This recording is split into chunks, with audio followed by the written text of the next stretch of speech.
What's up, squad, and welcome to episode 12 of X Marks the Spot, your dedicated Xbox podcast here at youtube.com/InstallationX. I'm your host, your captain, your one-man band, Sykes, and I hope that whoever you are, wherever you are, and whatever you are doing, you are safe and well. Don't forget that if you enjoy this video podcast, please make sure you leave a like, you head over to InstallationX and subscribe, and you hit that bell for notifications of future uploads to support the channel on the road to 1,000 subs. We are so very nearly there, so thank you for all your support so far.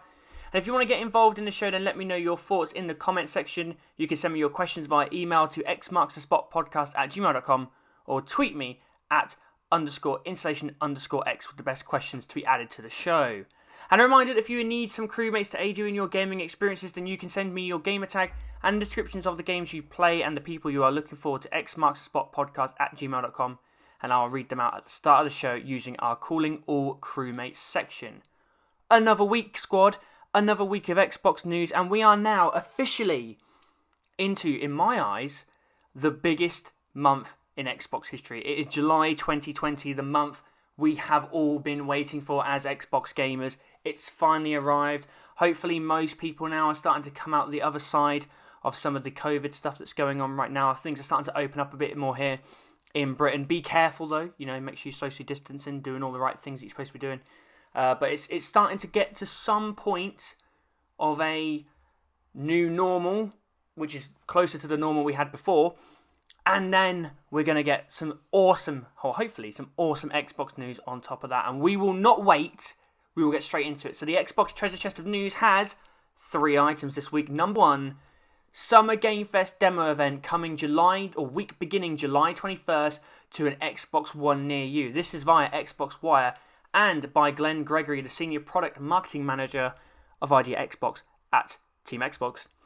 And I'll read you the whole article and we'll dive through it as always, give you my thoughts and feelings on everything. So, if you've been lucky enough to attend E3, PAX, Gamescom, or any other show in the past, you know that above and beyond the spectacle of these shows, one of the great joys of attending a marquee gaming event is being able to get your hands on games. Lots of games. Getting to try them out early and discover lots of new games is awesome. While we can't recreate the experience of attending a big show entirely, we can help get your hands on lots of cool new games early. As announced by Jeff Keighley as part of Summer Game Fest, Xbox is proud to reveal that our Summer Games Fest demo event will be live on Xbox One from July 21st to July 27th. We'll have more than 60 brand new game demos for upcoming unreleased Xbox games especially are available to check out for free. Look for the special Game Fest demo tile on the Xbox One dashboard that week to find the collection of available demos. A few things to keep in mind. These are not normal, quote, game demos. Typically the demos you see in our demo channel are created after the game is completed or nearly completed and represent the final version. Many of the demos are early and some are for games that won't be out for quite some time. We've never done this before. What that means is that you'll get to experience these games early, some way early, which is awesome. But you should also know that these games will continue to evolve and be polished as they near release. In other words, think of these as akin to show floor demos and not necessarily indicative of the final product. And speaking as somebody who has worked in the industry for a while, that's not a bad thing. In fact, being able to check out games early and then see how they evolve is freaking awesome. These demos will only be up on the Xbox dashboard for a week. Some might be republished to the demo channel later, but many will simply evaporate at the end of the week, so make sure to check out them while you can. The developers would love to hear what you think. Hit them up on social media or through their websites. If you like the game, tell them. If you have constructive criticism, they would love to hear that too. Remember, the word constructive criticism. That's my quote, not the article's quote. Remember that, folks. Be kind. Be respectful. As I mentioned, we'll have lots of games, somewhere between 75 and 100 when the dust settles, and we'll announce the full list closer to July 21st. This is so cool. I love this idea of just being able to turn on my Xbox every day during that week period, being able to pick up so many different games. Now, it looks like the main focus of this, they've released an initial list, but it seems like the majority of the games that are going to be in this demo event are going to be smaller Idea Xbox games. So if you're going in looking for your big AAA experiences, the likelihood is that isn't going to happen. So bear that in mind. Like you're going to get a lot of smaller games that are going to be on the show, that would have been on the show floor. Maybe only a couple of booths that would have been there, maybe an E3 or an XO19. However, it's a great opportunity to get your hands on some games that you wouldn't necessarily have really looked at, because you probably would have been too busy looking at the bigger titles or standing in a queue for an hour just to get your hands on one of the big games. And that's what makes this really, really cool in my eyes, is the fact that, I went to XO19 in November. I've said it a couple of times now. That was my first ever gaming event or gaming convention. Like, I haven't been to an E3, I haven't been to a Gamescom. I hope to go in the future, but I haven't had a chance to go yet. So the fact that XO19 was in London was a real win for me, because I was like, oh, I can just hop on the train, get down there, won't cost me very much. Tickets were really cheap, so credit to Microsoft for that. And I was able to go in and play a load of cool games. Like, I got my hands on Grounded, I got my hands on, what else did I play? Wasteland 3, Minecraft Dungeons, Bleeding Edge. Did I play anything else? I think I played some other smaller games as well. I can't remember off the top of my head. But I didn't get a chance to play some of the other games because the queues were so long. But now, if everything's going to be on your Xbox One dashboard, you don't have to worry about that, because you can literally pick and choose whatever you want. Hopefully, it will be a quick install onto your hard drive or its external hard drive. I wouldn't imagine the demos being that intensive in terms of your memory. But yeah, this is a brilliant idea, and I absolutely love the fact this is happening, and it's happening now. It's really going to kick things off. And I hope this, if it's successful, in that a lot of people decide to get involved, and they'll track data on this. Like, the developers will track data, Xbox will track data. If it's really successful, I hope that they will then make it a staple. Like, so I think a lot of people have been looking for something like the Summer of Arcade for quite a while now. If they can make this an event every July or every August or every June or whenever in the calendar, to say, look, we understand that a lot of people aren't going to be able to make it to these conventions anyway, so we're going to still run a Summer Game Fest demo event, and they do this on a yearly basis. This would be amazing. And 75 to 100 games. That's nuts. That is absolutely nuts. That is a lot of games, and I think this is awesome. I think this is absolutely great. And we'll have to see how well it works logistically and whether there's any hold-ups and stuff. And remember, like I said, if you are going to give constructive criticism to developers, do it in the right way. Don't just go out there bashing people, because it doesn't help anyone at the end of the day. I was part of the Bleeding Edge Tech Alpha. I managed to get on that. I said a few things over the official channels that way, but, nothing major. I still like Bleeding Edge. I thought it was a good game. But I just kind of bullet pointed things simply and stuff and constructively. So make sure you do it that way if you're going to get involved in that aspect. I probably will if it's involving chatting to people over social media and whatnot. So this is really cool. So keep an eye out. As soon as there is a full list, I'll let you guys know where you can find it. The likelihood is the full list will be published on Xbox Wire, which is where this article came from. They've already released a couple of games already. I think Destroy All Humans was one of them. There's about 5 or 6 games on there already. So if you want to go check that out, I'll leave the link in the description as always for Xbox Wire and for the general article. So yeah, we'll have to wait and see what comes out of this, but it is feeling very, very positive. So that's part 1 of why July is a big month for Xbox. But part 2, and more importantly, item number 2, Microsoft will hold its Xbox Series X showcase on the week of July 20th, according to VGC and journalist Jeff Grubb. Now, before I go into this has not been officially confirmed by Microsoft at this point. So take this with a pinch of salt. Okay, it's not officially confirmed, but a lot of people are pretty confident that it's going to fall on July the 23rd, which, if I'm correct, is a Thursday? Yeah, if it's the week beginning July 20th, that'll be a Monday. Yeah, the Thursday of July 23rd. So no official confirmation, but I'll read the article out from VGC anyway. This is according to information shared by journalist Jeff Grubb, corroborated, good word, by VGC's own sources who confirm the event is currently planned for July 23rd. The July event will focus primarily on Xbox Series X games coming from the Xbox Game Studios, but it will also confirm additional titles coming from third-party publishers, people with knowledge of Xbox plans said. Notably, Xbox will premiere the first Halo Infinite gameplay, I cannot wait, during the event, with the 343 shooter set to launch alongside the Xbox Series X during the 2020 holiday season. New Xbox Studio, the initiative, the company formed in 2018 by veteran Tomb Raider, God of War and Uncharted creatives, will also unveil its first game during the July event, sources told VGC. I predicted that anyway, but the fact that this is all but confirmed is brilliant. Xbox had previously indicated that it would announce the initiative's project sometime in 2020. Xbox boss Phil Spencer has suggested that the initiative could be working on a legacy IP, long speculated to be Rare's spy shooter Perfect Dark, which would match the gameplay described in a recent designer's CV. So far, all Xbox has said officially about the initiative's first project is that it has the mandate to create, quote, ambitious and innovative game experiences, end quote, for Xbox. However, in an interview at E3 2018 following the studio's announcement, Spencer did suggest it could have been established to resurrect a legacy Xbox IP. Quote, when studio head Daryl Gallagher left Activision, we started to have a discussion about what he wanted to do next, end quote, Spencer said at the time. Quote, I think he really loved his time with Crystal Dynamics working on Lara Croft and Tomb Raider, kind of reworking some of that franchise. We were talking about some things in our past that might be interesting, nothing to announce yet, but just some things that he might want to work on. Further fueling speculation, Spencer tweeted in January of this year that he had visited the initiative team and that they were, quote, challenging themselves to do new things, in brackets, and old things in new ways, end quote.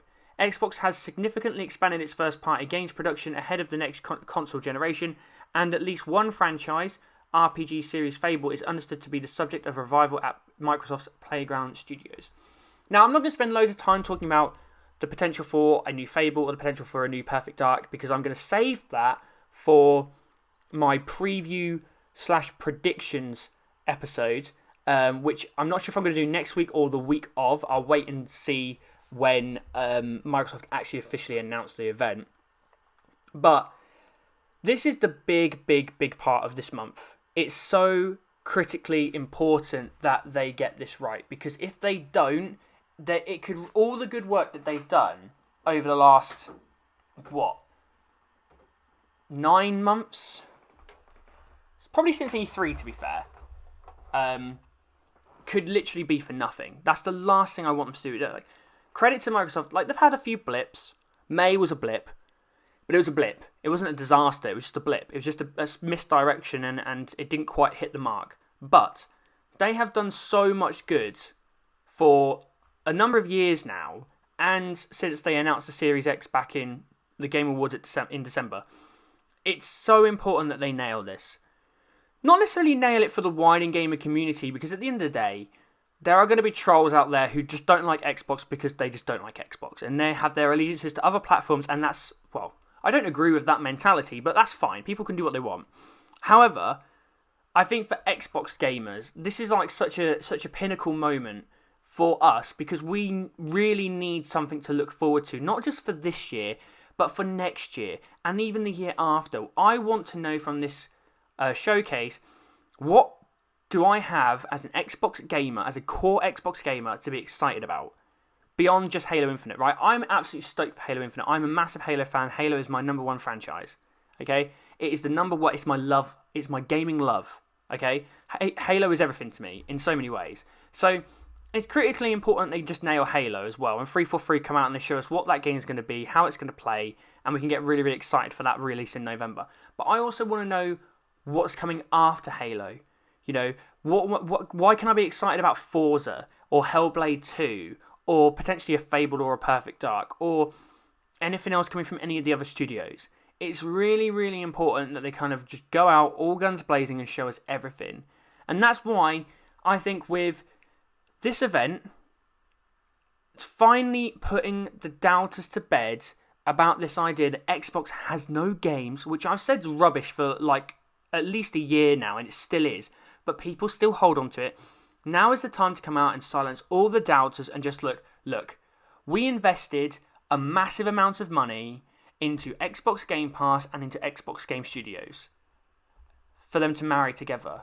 And here is the proof of our hard work. Here is what we are working on, and we are listening to our community. Here are all these exclusives. And I wouldn't be surprised if they come out and they show us at least something from every studio. if they come out and show us at least something, even if it's a teaser from some studios, like Obsidian only just released Outer Worlds, the Coalition have only just released Gears 5, like, their next games are years away, okay? But I would like to at least know something about what they're doing next. And if they come out with 15 Xbox Game Studio games, 15 exclusive games to the Xbox platform, whether that be on console, on PC, or on xCloud, and be like, boom, this is what we're about. And then they come out with a big one from, I don't know, Playground on Fable. Or they come out with a big one from Initiative. Give us something to get excited about. And, look, I've said before, like, I'm not necessarily super hot on the idea of Perfect Dark coming back, especially from the Initiative. I want them to really go all guns blazing with something new and fresh. But if they're able to create something completely new and unique and yet make a masterpiece level game, I don't care what franchise or IP it is, I want a master level quality game for Xbox. That's what I'm looking for.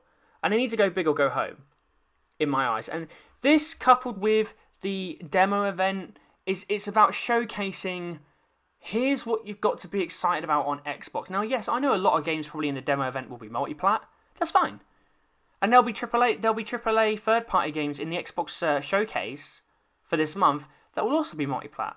But I want reasons for me as an Xbox gamer to be excited about what I can play on my Xbox console and maybe later PC, because I plan on building a PC hopefully later on this year. You know? This is the time to make me excited, and I really hope they nail it. I really do. So I won't go on anymore because I want to save all my thoughts and my in-depth thoughts and opinions on all the different studios. I will spend some time in the next couple of weeks, depending on when the official announcement comes out and when the showcase is actually going to be. I will sit down and I'll talk you through every single studio and what we can expect from them, if anything. And we will do a proper preview and predictions episode. Now, a little bit more information. A lot of the speculation this week has been that the Series S/Lockhart will be announced not at this July event, but in August, along with the pricing and pre-orders around the Xbox Series X. So we're going to get the big game event this month, and then more on the hardware next month. That's seemingly the plan at the moment. But again, as always, as soon as anything changes, I will let you know, squad. So, big month, lots to look forward to. Here's hoping. Now, this one may be a little bit negative depending on which line of, or which side of the fence you kind of fall on. But item number 3, Xbox Series X and PlayStation 5 games could get a next-gen price hike up to $70 or £60. This comes from Tech Radar. A lot of other outlets have published this story because, and I'll read out Tech Radar's version. 2K Games recently announced that NBA 2K21 on PlayStation 5 and Xbox Series X will cost $10 more than its PlayStation 4 and Xbox One counterparts, meaning that the standard version of the game on next-gen consoles will be an eye-watering $70 or £60. While this seems like a huge price hike from the company, it looks like other game publishers are also considering raising their Xbox Series X and PlayStation 5 game prices to $70. 2K Games is the first publisher to commit to next-gen game pricing, but in an interview with GameIndustry.biz, research company IDG revealed that other publishers are also considering raising the base prices of PlayStation 5 and Xbox Series X games to $70, a $10 increase over current game pricing. Quote, the latest time the next-gen launch software pricing went up was in 2005 and 2006, when it went from $49.99 to $59.99 at the start of the Xbox 360 and PS3 generation, end quote. IDG President and CEO Yoshio Osaki told GamesIndustry.biz, quote, during that time, the costs and prices in other affiliated verticals have gone up, end quote. As Osaki explains, the cost of producing games for next-gen consoles has increased by between 200 and 300%. In terms of sustainability, a price hike, in brackets, while difficult for consumers to digest, end brackets, makes sense from a business point of view. The price of games cannot remain the same when developing those games is more costly than ever before. That's inflation for you. Quote, even with the increase to $69.99 for next gen, that price increase from 2005 to 2020 next gen is only up 17%, far lower than the other comparisons, end quote, Osaki says. Quote, while the cost of development and publishing have gone up and pricing in other entertainment verticals has also gone up substantially, next-gen software pricing has not reflected those increases. $59.99 to $69.99 does not even cover the other cost increases completely, but does move it more in the proper direction. According to Osaki, the consensus among the major publishers IDG works with is that the consumer cost of games needs to increase. While we don't expect this price hike to affect all PS5 and Xbox Series X games, it is possible we will see pricing increase of AAA games and franchises such as FIFA 21 and Horizon Forbidden West. Not sure where that information comes from, but FIFA 21 I would expect if that's an EA game. I'm not sure how quick Sony would be to up the price of their own first-party games, especially when this says one thing to me. Game Pass is going to become even more valuable. Okay? Let's think about this right now. So far, via Xbox Game Pass this year, I've played quite a few games, but the main games I've played from Xbox Game Pass this year are Ori and the Will of the Wisps, Minecraft Dungeons, Bleeding Edge. Okay, they're the major first-party games that have come to Xbox Game Pass this calendar year. I also still have Sea of Thieves as a result of Xbox Game Pass. I've played Gears 5 from Xbox Game Pass, although I do intend on buying Gears 5 and Sea of Thieves outright at some point. I need to get around to doing it. So that is 2 major AAA IP in Gears 5 and Sea of Thieves, which are going to be, what, £50 each? So that's £100 or $120. Ori and the Will of the Wisps, Bleeding Edge, I'm not sure what their price points were. I think they're probably around about 40 maybe. I could be wrong. Minecraft Dungeons, not sure either. Let's round it and say it's roughly $200. Okay? That's $200 I've saved in a time period where I have spent... So, Minecraft Dungeons came out in May, so from... And when did... Oh, Outer Worlds I got through Game Pass as well. So let's say $250. Now, I haven't technically saved $250 because I'm paying for my Game Pass subscription. My Game Pass subscription is the Ultimate subscription, which includes my Xbox Live. So I'm paying £11.99 a month. So let's say, I don't know, let's say 6 months, 7 months. Okay? At £12. That's what? £84? Let's round it to 90. Already, I'm only spending a third of the actual cost of these games via my Game Pass subscription. And I'm getting all these games. And that is only going to get better. Because when we eventually get Halo Infinite, when we eventually get Everwild, when we eventually get Hellblade 2, and a Forza Motorsport 8, and a Forza Horizon 5, and it's just going to go on and on and on for such an incredible value. Now, if game prices are going to go up, I see more people potentially investing their time and their money in Game Pass because it's still, to this day, the best valued subscription in gaming. It is the best by far, in my opinion. People may disagree, but it's clearly whacking PlayStation Now out the water because it's got 10 times the amount of subscribers. Stadia, I've not heard a peep from. I mean, if you're a Stadia user out there, please let me know because I'd love to hear how it is. But I looked at it straight away, I'm like, I'm not going to bother. Because with Stadia, you're not only just paying the subscription to use the streaming service, you're then having to pay for the games outright. It's pointless. It neglects everything of what Game Pass is. Game Pass is you don't have to buy the games. You just have to uphold your subscription. Now, the other thing that worries me a little bit about this story is microtransactions are not going to go away. Okay, unless you have got a game developer who is incredibly confident in their ability to deliver a high-quality game that they can recoup the majority of the budget that they put into. Okay? So I don't think you're going to see microtransactions in Cyberpunk 2077. Because I think CD Projekt Red, especially off the wave of The Witcher 3, are 100% confident that they've made a killer game that they're going to be able to get their money back just by selling copies of the game. It's probably the same with Rockstar. Okay, I've not spent time on GTA Online and Red Dead Redemption 2 Online, so I don't know if there's any microtransactions or store stuff related to real world money in those. But if it's all cosmetic, I don't mind. Same with Sea of Thieves. Sea of Thieves, everything's cosmetic. It doesn't affect the gameplay experience. I'm fine with that. I'm absolutely fine with that. You know, I don't mind spending putting £10 into Sea of Thieves and getting a couple of pets because it's fun. But microtransactions could get a bit more interesting, especially if games are now costing more, consumers are now being squeezed a bit more, the attitude around microtransactions from developers, from consumers, could be very, very interesting. I'd like to think, with all the backlash around microtransactions this generation, especially towards some publishers and developers who have got it horrendously wrong, they've learnt their lesson a bit. Who the hell knows, though? Who the hell knows? And the other thing as well that kind of stands out to me about this is I'm kind of a very simple gamer. I only really invest £50 in a game if it is a game that I know I'm going to love. Or it is a game that I'm very confident in being good. Okay? So I normally stick to myself, to my roots. That is usually Halo, Assassin's Creed, Gears. I know those games. I love those games. I'm happy to spend £50 on those games. Okay? Again, Gears 5 I will get round to now that it's on Game Pass. Okay? The other new game that I recently spent £50 on was Doom Eternal. But I knew that I looked at Doom Eternal and I researched Doom Eternal heavily and I was like, this is a game that I know I'm going to love. I'm happy spending £50 on it. So there is a difference.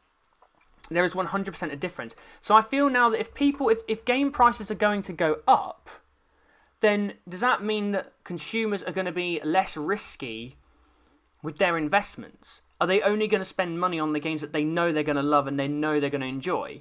Because, or are they going to say, you know what, I don't want to gamble on this game if it's $70 because I'm not sure if I'm going to love it. Which is why I think developers may look at something like Game Pass and go, actually, it's a really good idea for us to get our game into Game Pass because we're exposing it to a player base currently of 10 million players instantly, like that. And if we can get these gamers in, and they will I take the gamble on games in Game Pass because I'm not having to buy them. So I've played Forza Horizon 4 in Game Pass. I've never bought a Forza Horizon game before. I didn't really know much about the franchise until I played Forza Horizon 4. Absolutely loved it. Didn't feel I lost any money out of it. Go and get the game. Because I know I'm going to play it again in the future. That's the thinking behind Game Pass. Developers can get their games in, get a player base in, get them comfortable and confident within the game, and then recoup them either through ethical microtransactions, which there can be ethical microtransactions, or a discount version of the game. So I think it's going to be even more appealing for developers to get their games into Game Pass, but that's just me. That is just me. So we'll have to wait and see what this all means on a grander scale. But it looks like, folks, we are going to be paying a little bit more money than we bargained for. But so be it. So be it. If it helps the developers and they're making quality games and it helps them continue to make awesome games, so be it. Right, that is everything for the Xbox Treasure Chest of News. We're going to go straight into Game Pass Gems. We have some interesting ones coming out this month. So, I'll quickly read through them. We have, coming soon, some of these are already live. I'll tell you which ones are live. So, Out of the Park Baseball 21 is for PC, July 1st. That is now live. The 21st version of the award-winning baseball strategy franchise delivers the newest features and improvements in series history. It features unprecedented depth and customization, brand new guided experiences for newcomers and veterans, authenticity, licensed by MLB and the MLBPA, and a bounty of offline and online experiences found nowhere else. Soul Calibur 6 is for console, July 1st, that's now live. Prepare to clash in the retold stage of history. Soul Calibur 6 is the premier weapons-based fighter, head-to-head fighting series with a massive roster of iconic characters and special guest fighters such as Geralt from The Witcher. The heroic 3D battles transpire in a beautiful and fluid world, and now features all new battle mechanics and characters. Pick your warrior and experience Soul Calibur's untold history on Xbox One. Crosscode for console is an ID Xbox game. This is available on July the 9th. If you are looking for a game with more than 30 boss fights, over 120 enemy types, huge dungeons filled up with countless puzzles, combat skills, and a ton of quests, supported by a handmade music track with plenty of playtime, well, in that case you are looking for Crosscode, a retro action RPG set in the distant future in the veins of Secret of Mana and Zelda. Look forward to butter-smooth physics, a fast-paced combat system, engaging puzzle mechanics, all served with a gripping sci-fi story. And Fallout 76 is coming to Xbox Game Pass for console and PC July 9th. Bethesda Game Studios, the award-winning creators of Skyrim and Fallout 4, welcome you to Fallout 76, the online multiplayer role-playing game. Work together or not to survive. Under the threat of nuclear annihilation, you'll experience the largest, most dynamic world ever created in the legendary Fallout universe. That has turned itself around a little bit now, Fallout 76, which is really good. And a couple of DLC updates. We have the Minecraft Dungeons Jungle Awakens is available July 1st. That's now live. That's purchasable. I think it's about £5, so I would assume it's what? $6 or $7. We have Sea of Thieves, The Greatest Tales Never Told. That's kind of a competition you can get involved with via seaofthieves.com if you're interested in that. And State of Decay 2, Green Zone, and the Plunder Pack is also dropping as well. We're going to look at our Xbox Games with Gold hoarders. That's back. Nothing too new. It's virtually the same as everything. Well, it's exactly the same as everything I said last week, but I'll quickly run through it again. WRC 8 FIA World Rally Championship is available July 1st to 31st on Xbox One. Dunk Lords is available July 16th, so not yet. Another week on that one, week on a bit. To August 15th on Xbox One. Saints Row 2 is available July 1st to July 15th on Xbox One, Xbox 360. So you've got, another week for that one. And Juju, available July 16th to 31st on Xbox One, Xbox 360. That one's not live yet, but keep an eye out. And then finally, we are going to go into the Xbox Store stash for next week, or the coming week. So, games that are available next week. NASCAR Heat 5 is available July 7th. The official video game of the world's most popular stock car racing series puts you behind the wheel of these incredible racing machines and challenges you to become the 2020 NASCAR Cup Series champion. Features all the official teams, drivers and cars from the free NASCAR National Series, as well as the Extreme Dirt Tour racing on 39 authentic tracks. Superliminal is available July 7th. Superliminal is a first-person puzzle game inspired perspective and optical illusions. Players tackle impossible puzzles by thinking outside the box and learning to expect the unexpected. This game features a wonderfully subdued world and intriguingly voiced narrative, and things that are really weird. Lanternium, available July 7th. Help the mighty raccoon overcome obstacles and labyrinths in this family-friendly game set in fantastic world. Solve puzzles by interacting with different types of blocks and colours as Raccoon meets a bunch of friends and foes, including fox, snail, and other animals. Robozarro is available July 8th. A physics-based 2D action game where robots Bo-3 and O-Ramatron embark on an epic quest through the outskirts, underbelly, and rooftops of Mech Angeles to uncover the mystery surrounding the disappearance of Dr. Zarro. Crosscode, I've already mentioned, is available on Xbox Game Pass on July 9th. Distraint 2 is available July 10th. Following the events of the first game, Distraint 2 is a sinister tale about restoring hope and finding your purpose. You are Price, a man who sold his humanity to get a partnership from a leading company, McDade, Bruton, and more. Collect items and solve puzzles to progress through the story and find out if Price can reclaim his lost soul. Sword Art Online, Alicization Lycoris, I think that's right, July 10th. Corito awakens in a completely unknown virtual world, but something about it feels a bit familiar. Set in Underworld, an expansive world introduced in the Sword Art Online anime, Corito sets out on adventure in the series' latest RPG. Enjoy seamless action-packed real-time battles using a combination of sword skills, sacred art, and your favourite SAO characters. F1 2020 July 10th. The most comprehensive F1 game yet, putting players firmly in the driving seat as they race against the best drivers in the world. For the first time, players can create their own F1 team by creating a driver, then choosing a sponsor, an engine supplier, hiring a teammate, and competing as the 11th team on the grid. Build facilities, develop the team over time, and drive to the top. That sounds quite cool. The Great Perhaps, July 10th. The Great Perhaps tells the story of an astronaut returning to Earth destroyed by natural cataclysms. There among the ruins he finds an unusual artifact, an old lantern, in the light of which you can see glimpses of another time and travel to the past. Experience constant time travelling between an empty, melancholic scenery of the post-apocalyptic Earth and its vivid days gone by. Bloodstained Curse of the Moon 2 is available July 10th. Curse of the Moon 2 brings classic 2D action and a dark 8-bit aesthetic together with modern playability. The multiple scenario structure of the previous title returns with an epic new story. Players take control of Zangetsu, a swordsman who's from the Far East who bears a deep grudge against demonkind and the alchemist who summoned them.